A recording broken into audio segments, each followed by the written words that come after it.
Hi, everyone. Welcome. Thank you for joining us today, and we really appreciate you taking some time out of your afternoon. I'm Adrian Scott Fine. I am the Director of Advocacy for the Los Angeles Conservancy, and I'm happy to have with me today Trudi Sandmeier. So, hi, Trudi. Trudi is a Conservancy alum. Some of you know her, but she is the Director of Graduate Studies programs at University of Southern California, USC, and is a friend of ours. And so we invited Trudi to join us today to talk about Taix French restaurant in Echo Park. She and I were talking recently, and as we've been talking to other people in the heritage conservation field about what's happening with Taix, we realized this is a bigger issue than just advocacy efforts to save Taix alone, and really has elevated it to a bigger discussion about what does it mean when you only designate portions or pieces of an historic place, and what does that mean for other historic places and buildings and sites throughout Los Angeles County, and certainly within Los Angeles itself, the city of. And that's why we really wanted to have this conversation. So welcome, Trudi. Hi, Adrian. Thanks for having me. No, absolutely. And we're going to just jump into this. We want to have a conversation to make sure everyone's up to speed on what's happening with Taix and where things are at the moment, but also most importantly, what you can do to help.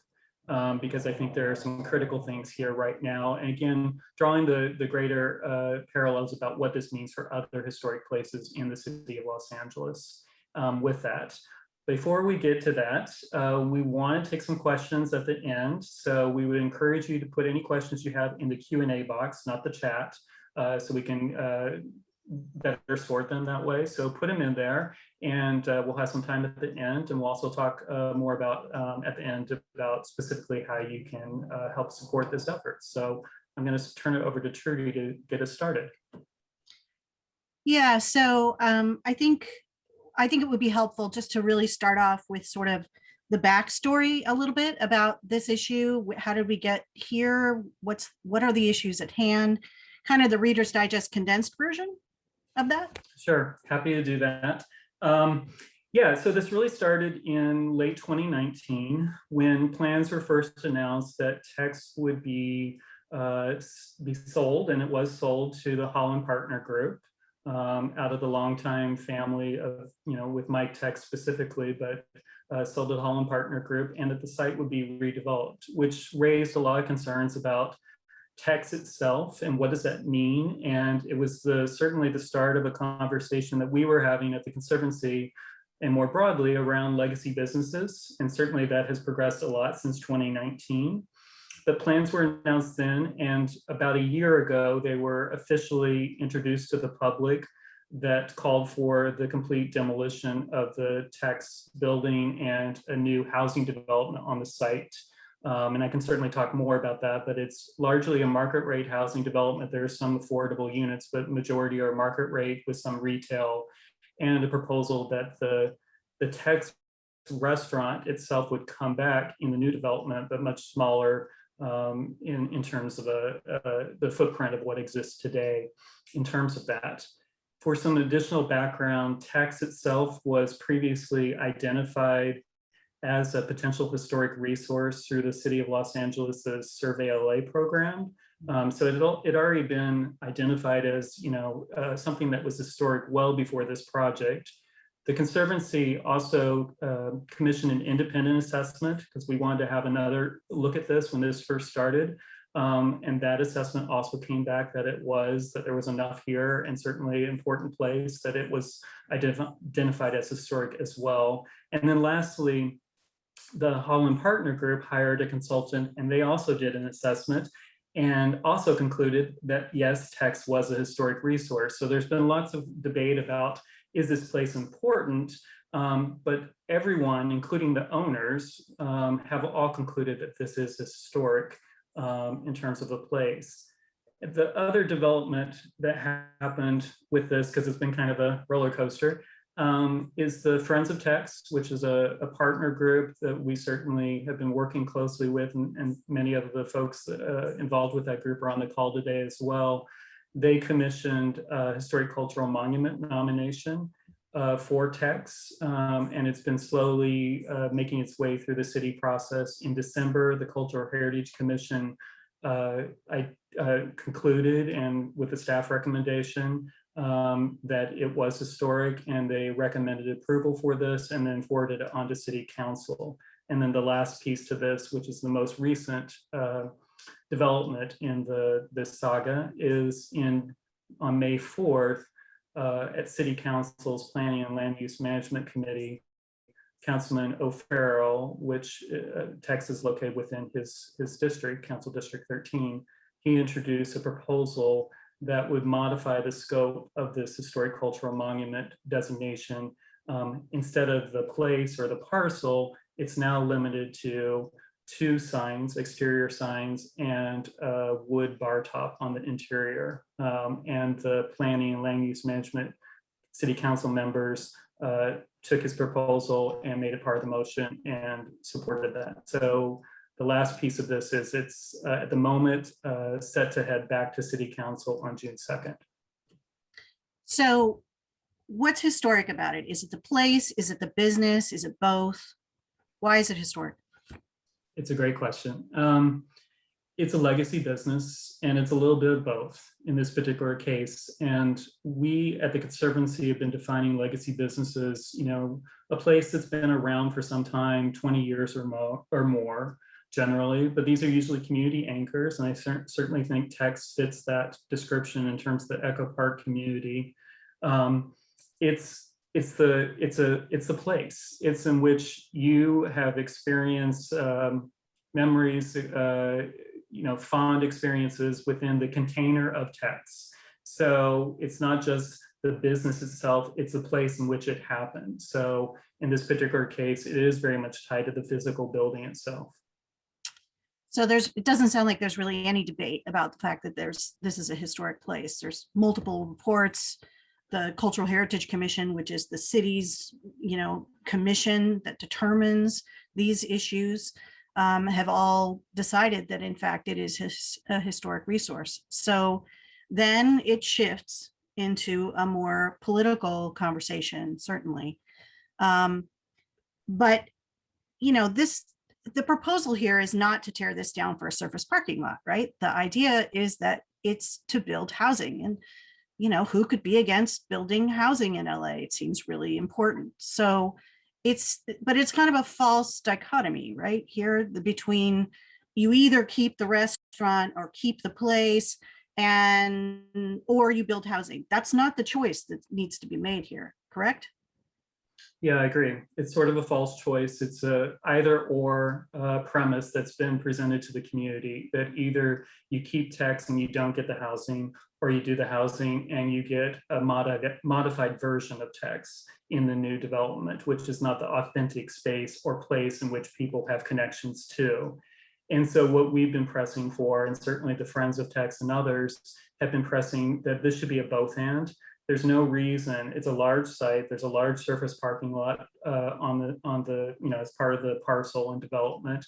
It's also the idea that not all of the Taix building needs to be preserved in amber, that there's flexibility inherently built into the resource itself, that there should be a way to build the housing, create housing, which we're supportive of, create density, we support that as well, but also not at the unnecessary loss of an important legacy business in place in this particular instance. There were conversations that were started that were moving in that direction, and then they were unfortunately concluded before they really got very far or even involved many of the community stakeholders to look at that option. And it has since moved to this direction of you can only get the housing and you can't have both. It seems odd to me that they've cherry picked these little bits of the site to put forward as, the historic pieces. I don't really understand how that came to be. Like, who decided that the 2 signs and the bar were the most significant elements of this site? And why is that now what's moving forward? Well, that came from the owner. And that came at the Cultural Heritage Commission meeting in December. So the Holland Partner Group came forward with this idea at that time, asking the Cultural Heritage Commission to modify the nomination and only include these two signs in the bar top. And as you would expect, the Cultural Heritage Commission rejected that. Right. And so now it's come back through the proposal by the council member Mitch O'Farrell. But essentially it originated from the developer, the owner of the Holland Partner Group in terms of this. The other thing that I should bring out that I think is a motivating factor here is this development is intended to proceed through the environmental review process in a streamlined fashion, in a way that is certainly quicker, and we appreciate and we understand that, and probably less expensive than doing a full environmental impact analysis or environmental impact report.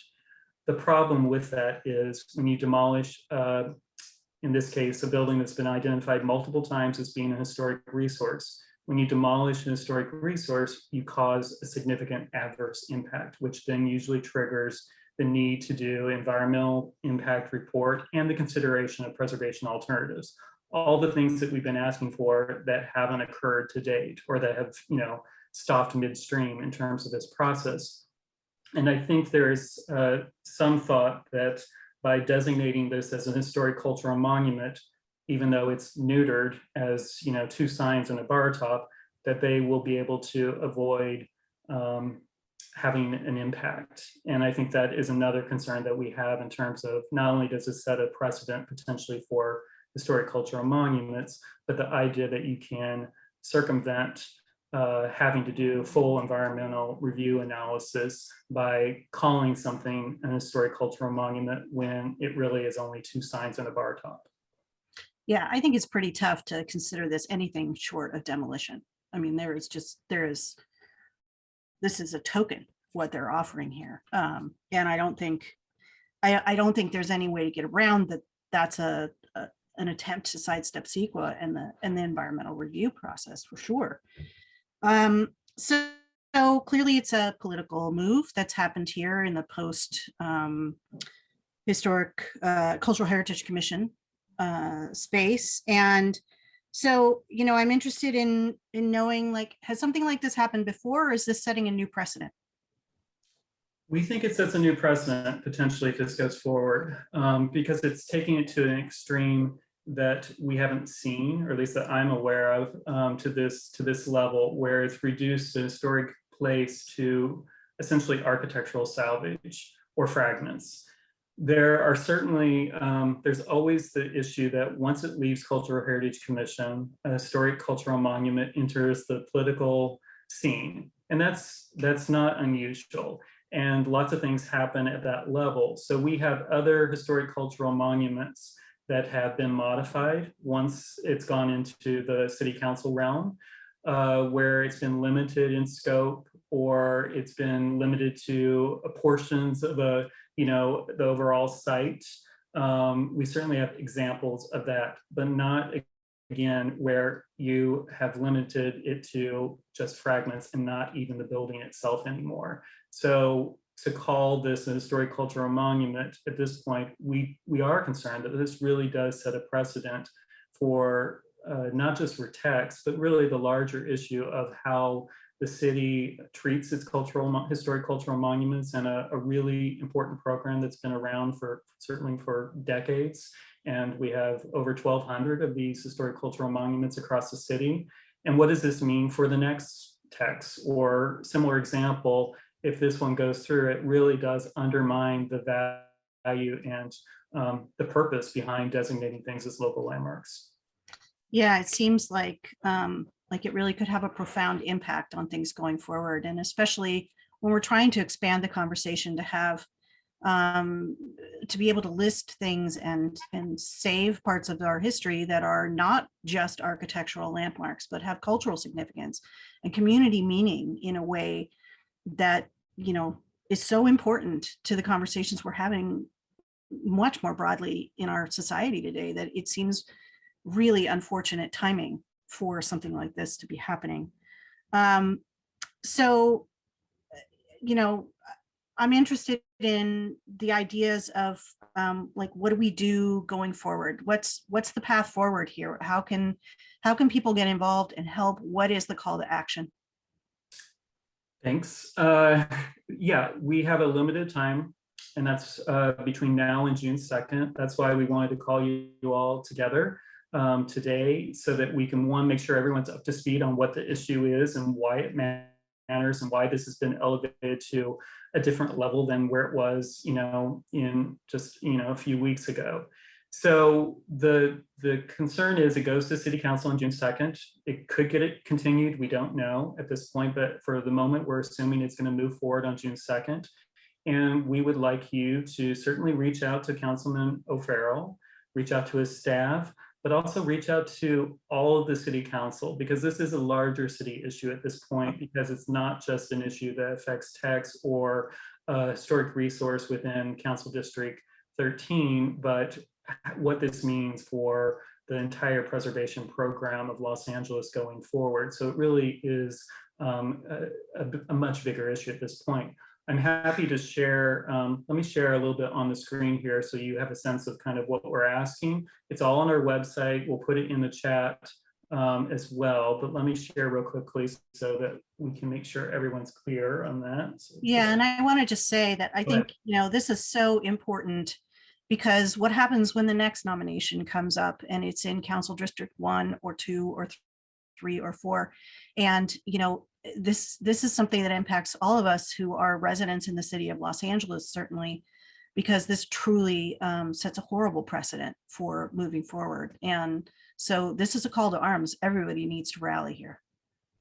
Yeah, so we're asking people to, at City Council, if it moves forward on the 2nd, that the City Council rejects Planning and Land Use Management's modified historic cultural monument nomination here, so that it restores it back to being what the Cultural Heritage Commission had recommended, that it's for the entire parcel for the place, not fragments, and that it really maintains the authenticity and the purpose behind historic cultural monuments. And also that we are pressing the owner to pursue preservation alternatives. We would hope that they would do this independent of the environmental review process and start that immediately, or restart that conversation with us.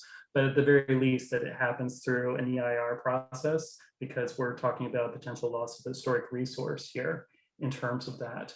And in terms of who you can reach out to, certainly Councilman O'Farrell it's within his district. He has made the modification to this historic cultural monument in terms of his proposal.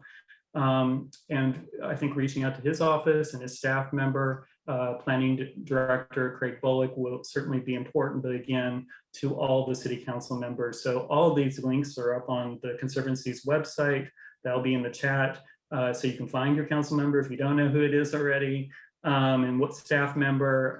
And we have an easy button just on our website that you can email everybody with the click of one button. So we're trying to make it as easy as possible to take action and help on this particular effort. Yeah, and I think I really think I saw just a message from Kim that she's going to get it out to folks in her community.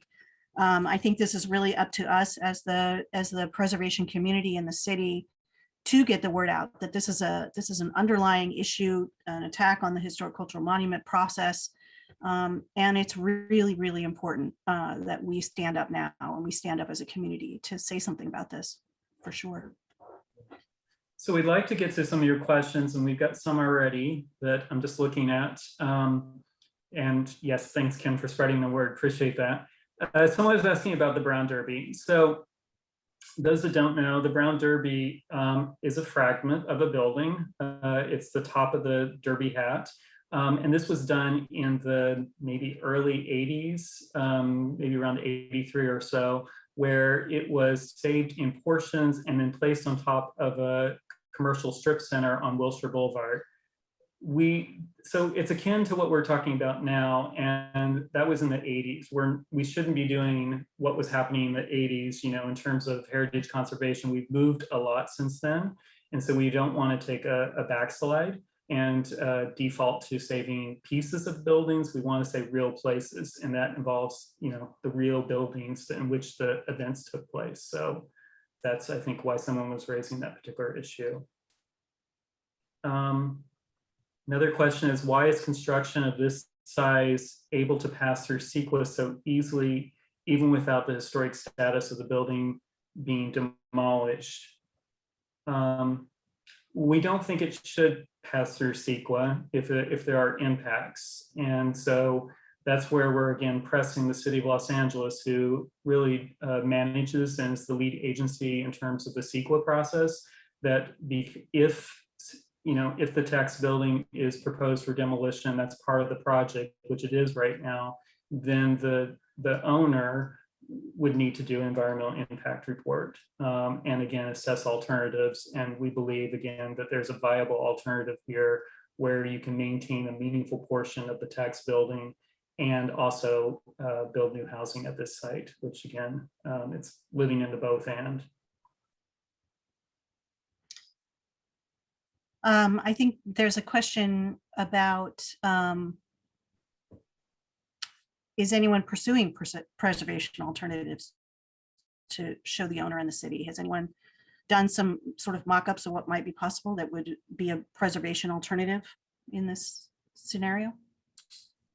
That's a good question. The developer initially was working through that and having some conversations with Conservancy and other folks. So that has been initiated, but like I said, it was preempted in terms of, and that didn't go any further. But certainly that's what the Friends of Taix and others have been asking for, is to continue that conversation. We know this is not easy in terms of how to fit the old and the new, but we have lots of examples of where this has been accomplished in other places across the city.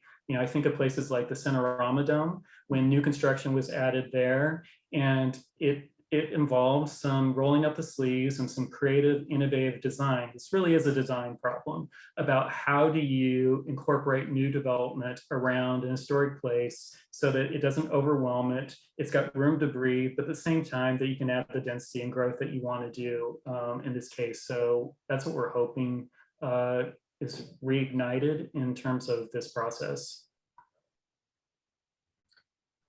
Okay. So someone asked, is there architectural significance to the building? You've only mentioned the heritage side, not the architecture itself.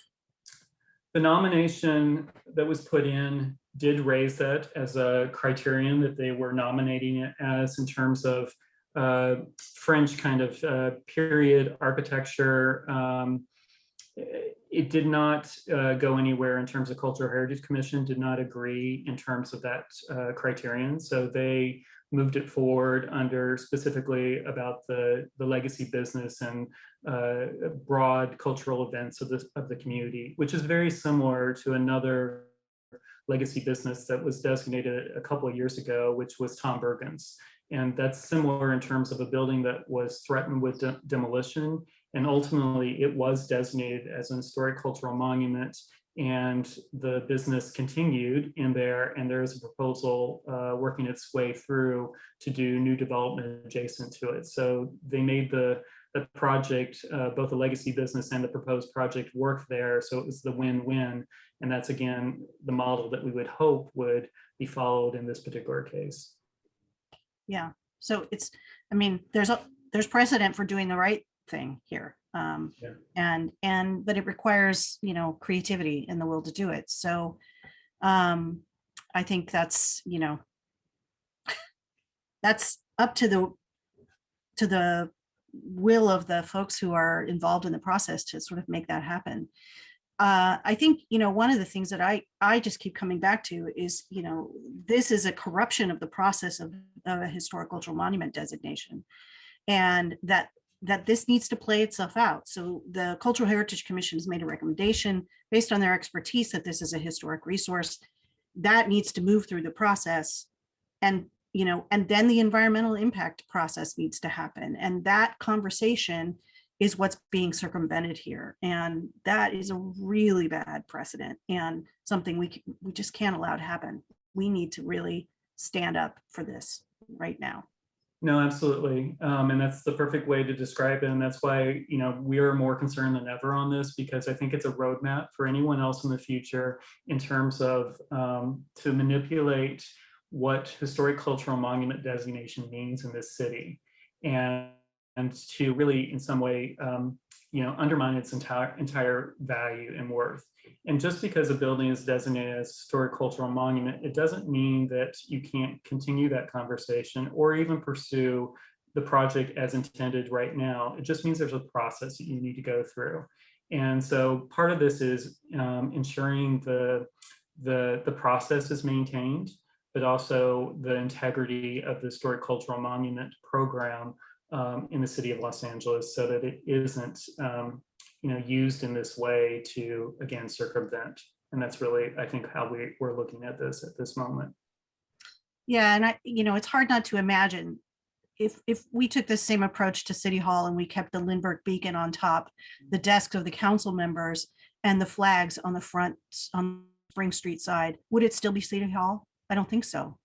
So, there's a lot more to place than just little bits and pieces. And I agree with you. I think that's just salvage at this point. And, there's a time and a place for salvage, and this isn't it. Right.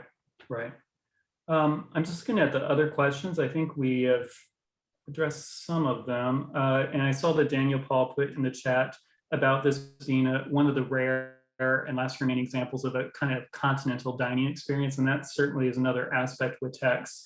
There are not many places remaining that really have this type of experience. And many people that have been going to Taix for years and years, if not decades, know that. So there's a lot of things in terms of what makes Taix important, but really what we're focused right now is this issue of, we've got a very short window before June 2nd. And that's why we are really encouraging all of you to reach out to Councilmember O'Farrell, his staff, your council member across the city, but also spreading the word through your own networks, because this is, again, not just about Taix and its future. It's really about the future of the Historic Cultural Monument Program, a really vital, important preservation program in the city of Los Angeles that we want to maintain, and its integrity going forward. So that's why we need you all to act and be supportive.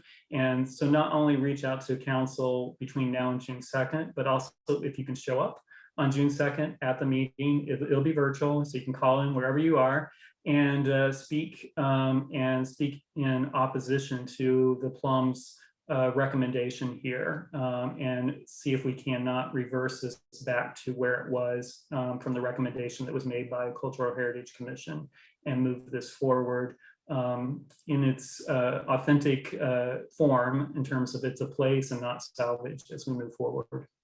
And the Conservancy, I'm assuming, has reached out to Hollywood Heritage and to to WAHA and to all of our partner preservation organizations in the city of LA to get them on board and rally their membership on this issue as well, because it affects them as well. If we haven't done that yet, we will be. So we are mobilizing our folks, and again, raising this is really a citywide issue. It's no longer just a Echo Park Taix issue, whether you like Taix or not, or you want the housing or not. It's now been elevated to really a much bigger issue. So it's 2 o'clock. We wanted to do this in 30 minutes, be quick and bring everyone up to speed and inform you. Again, we really appreciate you all showing up short notice and being part of this conversation, and appreciate all the messages that we're getting where you're talking about how you're reaching out, you're going to be there on the 2nd. It's really incredibly helpful, and thank you so much. And hopefully we can change this unfortunate pattern that we're headed in right now and put it back to where it needs to be. And again, thank you. I think Trudi for being part of this conversation with us. Trudi certainly is involved in larger issues around heritage conservation and teaching students, and this is not a lesson we want to teach. No. Los Angeles is a model for preservation, and we want to maintain that going forward. So yeah. So hang on to your hats and glasses, friends. This is going to be exciting, and it's time to mobilize and get the community involved. Great. Thank you all, and enjoy the rest of your afternoon.